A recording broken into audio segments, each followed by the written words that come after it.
자, 첫 번째로 가장 역사가 오래된 23년도 8월 11일 오늘을 대충 한 1년 반 정도 지난 원두거든요. 한번 마셔보도록 하겠습니다. 네, 여러분 안녕하세요. 퀘스트빈입니다. 여러분들은 원두를 냉동 보관하는 거에 대해서 어떻게 생각하시나요? 여러 가지 실험 후기들을 보면요, 원두를 냉동 보관하는 거에 대해서 매우 긍정적으로 생각해서 굉장히 비싼 원두를 2년, 3년씩 보관하는 사람들도 있고, 또 반대로 원두를 냉동 보관해 봤더니 커피 맛이 굉장히 안 좋아져 가지고 부정적으로 생각하는 사람들도 있습니다. 그리고 또 일부 사람들은 원두를 냉동 보관하는 거에 대해서 막연한 걱정을 가지고 원두를 냉동고에 넣지 못하는 사람들도 있습니다. 그래서 이번 시간에는요, 약 4년이라는 기간 동안 원두 냉동 보관 실험을 진행했던 경험을 바탕으로 여러분들에게 원두 냉동 보관 공식에 대해서 조금 알려드릴 건데요, 제가 오늘 알려드릴 공식을 그대로만 따라 하시면요, 앞으로 원두 버릴 걱정은 없으실 겁니다. 그럼 영상 바로 시작하도록 하겠습니다. 좋은 커피는 좋은 원두로 만듭니다. 원두가 필요할 땐 퀘스트빈.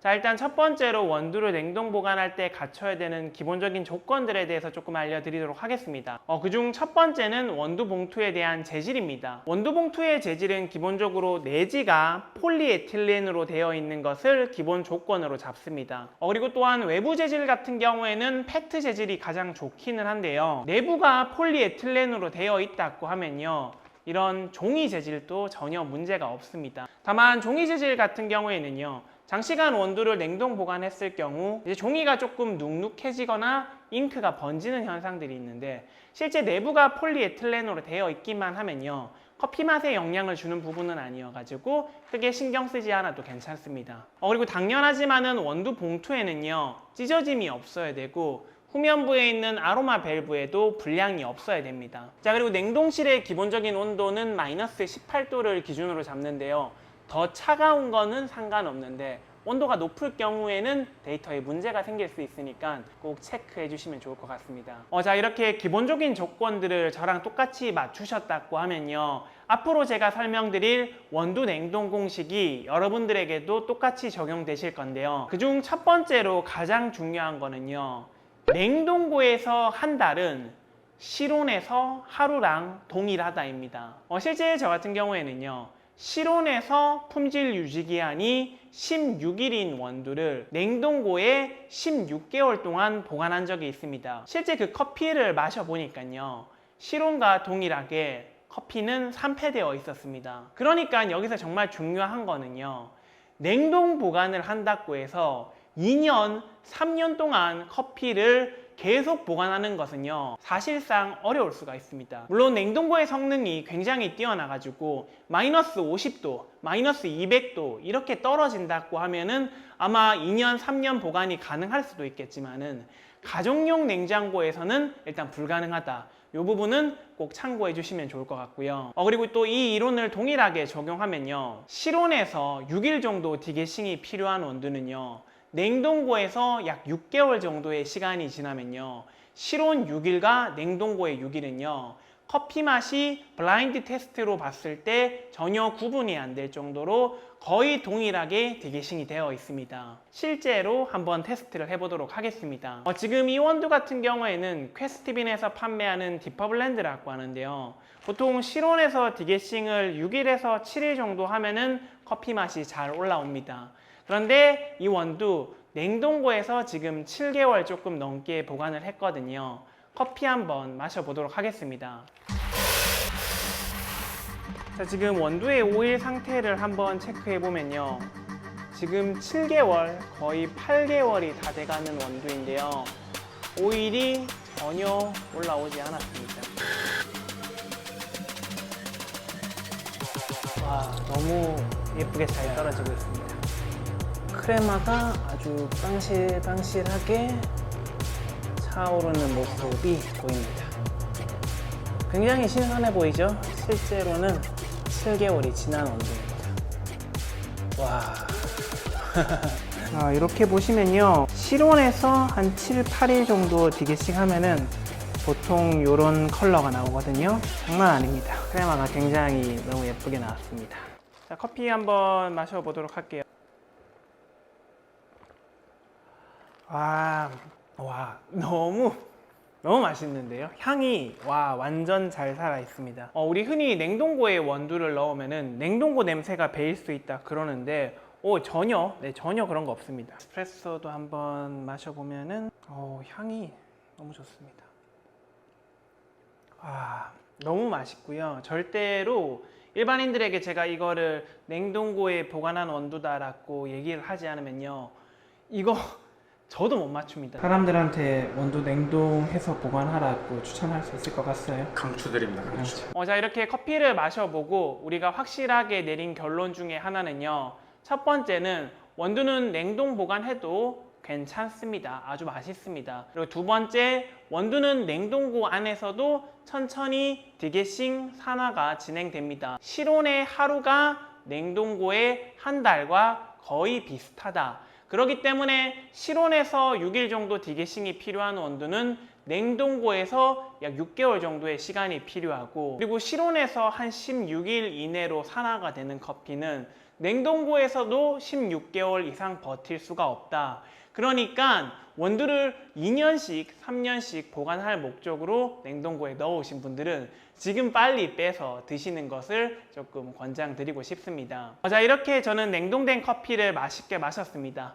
저만 이렇게 느낀 거는 아니고 저희 직원들을 대상으로 커피를 마시게 했을 때도 모두 다 긍정적으로 생각했고요. 그리고 혹시나 몰라가지고 일반인들을 저희 공장에 초대해서 냉동된 커피를 제공했는데 모두 다 커피를 맛있게 드셨습니다. 그런데 일부 사람들 같은 경우에는 냉동된 원두에 대한 부정적인 인식을 가지고 있는 사람들이 분명히 있거든요. 사실 그분들 같은 경우에는 바로 이 원두를 얼렸을 때 생기는 물리적인 변화, 취성에 대해서 정확하게 이해를 하지 못했기 때문에 그렇게 느끼는 건데요.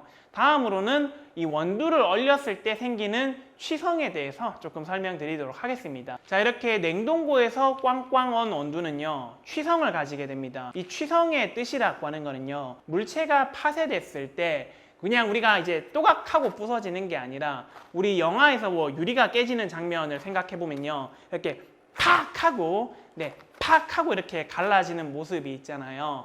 이런 현상이 원두에서 발생하게 되는데요, 이렇게 취성이 발생하게 되면요, 동일한 분쇄도로 원두를 갈아도 훨씬 더 미분이 많이 생기고 훨씬 더 얇은 입자로 커피가 갈리게 됩니다. 제가 이 부분에 대해서는요, 실제 커피를 추출하면서 한번 보여드리도록 하겠습니다. 지금 이 원두는 실온에서 한 3시간 정도 해동을 하고 지금 세팅을 잡아놨는데요, 커피를 한번 추출해 보도록 하겠습니다.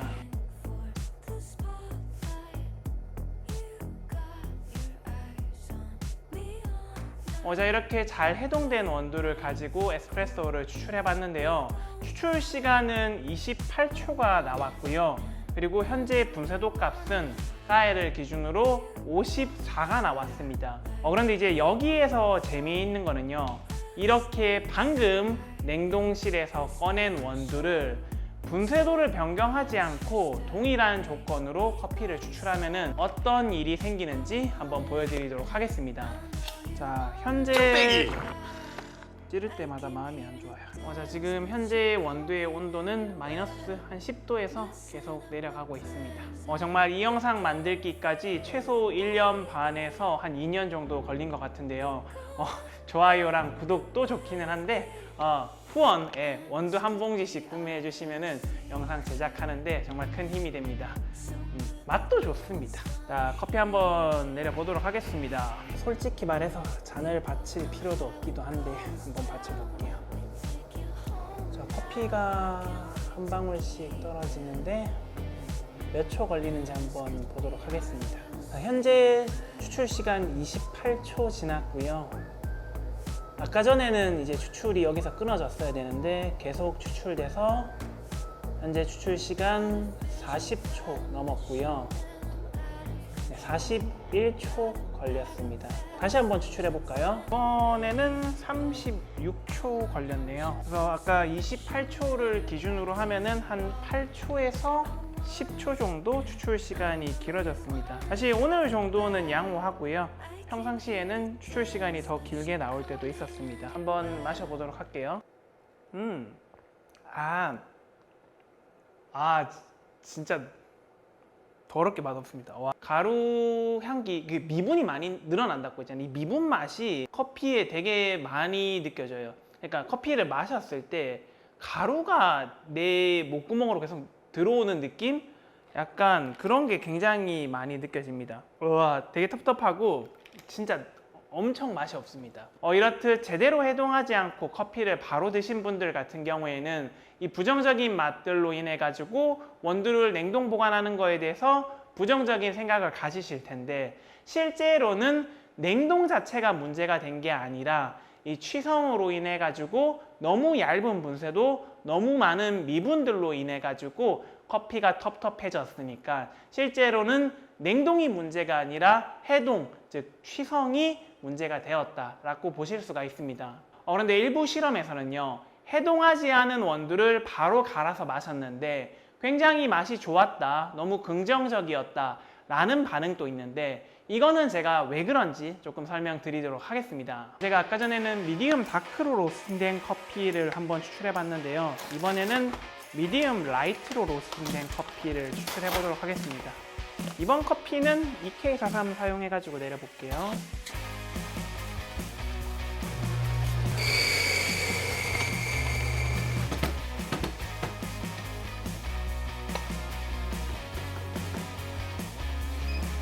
자, 33초 추출 시간 걸렸고요.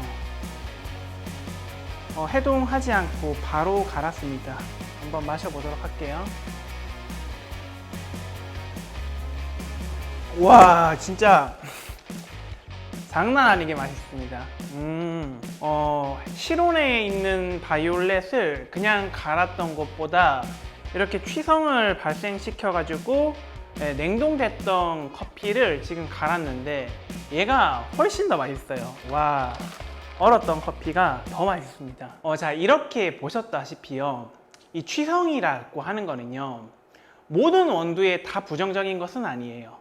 부정적인 원두들도 있을 수 있고요, 오히려 긍정적으로 작용되는 원두들도 있을 수 있습니다. 제 경험을 토대로 말씀드리면은, 일단 미디움 다크에서 다크로 로스팅된 커피들 같은 경우에는요, 취성이 발생해가지고 미분이 많아지면요, 커피가 부정적으로 느껴지는 경우들이 대체로 많았습니다. 저희 원두를 기준으로 하면은 아마존 블렌드나 디퍼 블렌드, 모던 블렌드 같은 경우에는 적절하게 해동된 게 맛이 훨씬 좋았습니다. 그리고 또 반대로 지금 보셨다시피 미디움 라이트로 로스팅된 바이올렛이라든지 미디움 다크로 로스팅된 커피지만은 풀무늬인 디카페인 같은 경우에는 해동을 하지 않고 바로 마셨을 때도 맛있었고, 적절한 시간 동안 해동을 한 커피도 둘 다 맛있었습니다. 이렇듯 사용하는 원두의 종류, 배전도, 그라인더에 따라 가지고 해동이 필요한 원두가 있고 필요하지 않은 원두가 있는데요. 그런데 이제 조금 안전빵으로 가신다 그러면은 저는 해동을 하고 추출하시는 것을 조금 더 권장드리고요. 다음으로는 적절한 해동 시간에 대해서 조금 알려드리도록 하겠습니다. 우리가 방금 냉동고에서 꺼낸 원두를 실온에서 해동한다 그러면요, 환경에 따라서 조금씩 차이는 있겠지만은 통상적으로 보면은 약 2시간에서 3시간 정도가 지나면은 취성이 사라집니다. 그런데 이제 여기에서 사람들이 많이 오해하시는 것 중에 하나가 뭐냐면요, 제대로 해동하지 않고 원두를 개봉하게 되면은 이 결로 현상으로 인해 가지고 원두에 수분이 차서 원두가 산패된다, 원두의 품질이 떨어질 수 있다 라고 생각하시는 분들이 많은데, 실제 이 부분 같은 경우에는요, 반은 맞고 반은 틀린 이야기입니다. 실제 해동하지 않은 원두를 바로 개봉하게 되면요, 원두의 수분이 올라가는 것은 사실입니다. 그런데 그렇게 조금 올라간 수분이 실제 원두를 산패시킬 정도로 문제가 되지는 않습니다. 그래서 이제 제가 방금 설명드렸던 취성이 오히려 커피 맛에 긍정적으로 영향을 미치는 미디움 라이트로 로스팅된 커피라든지 풀문 디카페인 같은 경우에는 특별한 해동 없이 바로 개봉하고 사용하셔도 전혀 문제가 없습니다. 그런데 이제 이때 주의하셔야 될 점 같은 경우에는요, 이제 취성은 2시간에서 3시간 정도 기간 동안 계속 영향을 미치거든요. 그런데 이제 이때 큰 문제점 같은 경우에는 꽝꽝 얼어있는 원두를 해동하지 않고, 즉 취성이 있는 상태로 그라인더에 세팅을 다 잡고 나면요, 이제 시간이 지나가지고 원두가 해동되었을 때 그라인더의 분쇄도 세팅 값이 완전히 틀어질 수가 있거든요. 그래가지고 이제 해동을 하지 않고 사용할 경우에는 방금처럼 EK43이라든지 싱글 도즈가 가능한 그라인더를 기준으로 이렇게 사용하시는 게 가장 좋고요. 에스프레소 전용 그라인더를 사용한다. 그러면은 사실상 거의 의무적으로 해동을 하고 사용하시는 게 가장 이상적입니다. 자, 마지막으로 원두 보관 용기에 대해서 조금 설명드리도록 하겠습니다. 실제 저희 퀘스트빈 같은 경우에는 이제 사장님들이 원두를 냉동 보관하기 용이하게 이렇게 도매 원두 같은 경우에도 500g 단위로 소분해서 판매를 해드리고 있습니다. 그런데 가정집 같은 경우에는 사실 500g 단위로 원두를 냉동하는 것은 사실 조금 무리가 있죠. 그럴 경우에는 원두를 소분해서 보관하시면 좋은데요. 보통 가장 많이 사용하는 게 이 코니컬 튜브를 사용하는 방법입니다. 이 코니컬 튜브 같은 경우에는 플라스틱 재질인데요. 보통 18g에서 20g 정도의 원두를 소분해서 냉동하실 수가 있습니다. 그런데 제가 요거는 조금 그렇게 추천하지는 않아요. 왜냐하면은 설거지가 너무 힘들어요. 그래서 이제 제가 조금 추천드리는 거는요. 이렇게 틴 케이스라고 하는 알루미늄 재질이 있습니다. 제가 사용하고 있는 사이즈는 한 30g에서 32g 정도가 들어가는데 저는 브루잉 커피 내릴 때 원두를 15g씩 사용하는데 이렇게 2인분씩 담아서 보관하고 있습니다. 얘는 설거지가 굉장히 간단하고 그리고 또 원두를 보관하기에 굉장히 좋은 재질이라고 볼 수가 있어요. 자, 그리고 이제 최종적으로 원두 냉동 보관 팁들에 대해서 몇 가지 빠르게 알려드리도록 하겠습니다. 첫 번째로 우리가 원두를 냉동 보관한다 그러면은 뭐 6개월, 1년씩 냉동 보관하시는 분들은 거의 잘 없잖아요. 통상적으로 보면은 1개월에서 3개월 정도 이내로 커피를 소진하실 겁니다. 그런데 만약에 우리가 1개월 정도 수준이다 그러면은 1개월의 시로는 하루다 보니까 실제로는 냉동고에서 디게싱이 거의 진행되지가 않습니다. 그래서 저는 냉동하고 커피를 바로 사용하는 게 중요하다 보니까요. 저는 꼭 디게싱을 하고 냉동 보관하시는 것을 좀 추천드리고요. 그리고 또 굉장히 중요한 부분 중에 하나는 냉동했던 커피를 개봉해서 사용했다가 시간이 오래 지난 다음에 다시 재냉동하는 거는요. 절대로 안 됩니다. 개봉했던 커피를 재냉동하면은 커피 맛의 퀄리티가 훨씬 더 떨어질 수가 있으니까 이 부분 주의하셔야 되고요. 그런데 이렇게 해동했던 커피를 개봉을 하지 않았다. 그럴 경우에는 재냉동해도 전혀 문제가 없었습니다. 그리고 이제 이 부분은 또 굉장히 중요한데요. 실제 저는 가정집에서 원두를 냉동 보관했다가 산패가 된 적이 몇 번 있었습니다. 이때 제가 원두가 왜 산패됐을까 고민을 해보니까요. 그때마다 제가 원두를 냉동고 깊숙한 데가 아니라 문 쪽에다가 보관을 해 놓았더라고요. 그래서 이제 이 가정집 냉장고 같은 경우에도요. 성능과 위치에 따라서 원두가 잘못하면 산패가 될 수 있으니까요. 가장 중요한 것은요. 한 번에 다량의 원두를 냉동하는 것보다는요. 몇 번 정도 실험을 하신 다음에 냉동 보관하시는 것을 조금 추천드리고 싶습니다. 아무튼 오늘 영상 준비하는데 제가 거의 몇 년의 시간이 걸렸는데요. 도움이 되셨으면 정말 좋겠습니다. 그럼 오늘 영상 여기까지 하도록 할게요. 갯바!